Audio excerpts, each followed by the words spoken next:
Hi, you guys. It's Emily, Kid Lit Book Love. I'm here to talk to you about a little review on this book called Nightmares by Jason Segel and Kirstin Miller, which I read this starting on Halloween, but it took me until through the first week in November, so this is a November book read technically.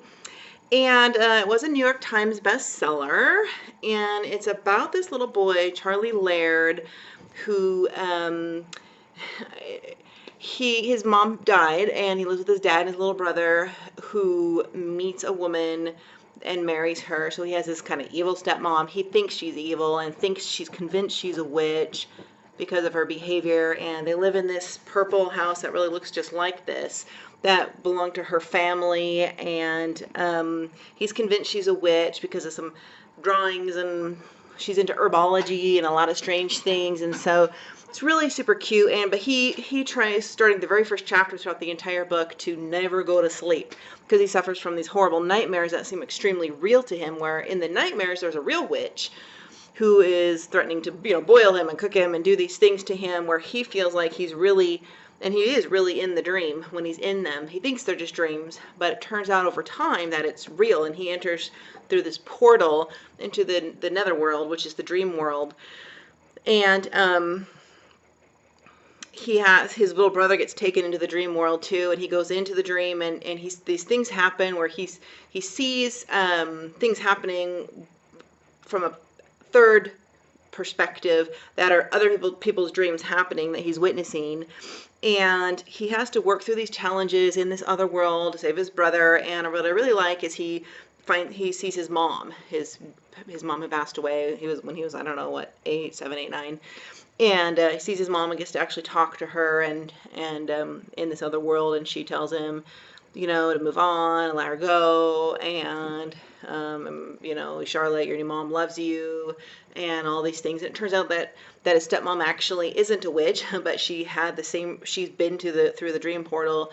So she starts getting suspicious when Charlie starts having these nightmares and strange behaviors, and guessing that he's probably being plagued by the dream world. But he thinks she's this evil witch and is the one doing it to him. So it's really a cute story. Jason Segel wrote, this was his first book, I believe. He also writes for movies, writes plays, things like that. He did The Muppets and Despicable Me, acted in it, I guess, did voices. I did not see either. I saw some of the Muppets, but I really don't remember. It's his first novel, and there's actually a second book out now in this series. So I want to show you. The inside cover is really neat. It's really neat purple, and it was a pretty easy book. I mean, it took a while. It's a really big, this is supposed to be his stepmother. It took me a while to read it, like a week and a half, because I couldn't read a lot each day. And it is a pretty fat novel. But it has some cute cute illustrations, and it's a cute book. I mean, it has some aspects of like the Phantom Tollbooth or Alice's Adventures in Wonderland or Peter Pan, when they go into the Neverland, the little boy, Charlie, is going into this other world, and there's all these weird creatures and bug creatures and sort of mythological creatures, and Medusa, you might remember Medusa from the 80s or whatever. She's actually in this book, which is really interesting.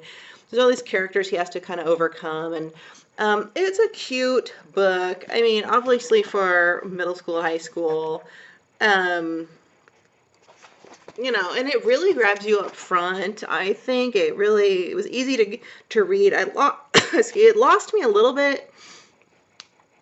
One half through, there was some scenes where he's in the netherworld, and they're going through these different things keep happening, and his friend Alfie gets into trouble, and he's having his own dream, and Charlie witnesses him in his dream.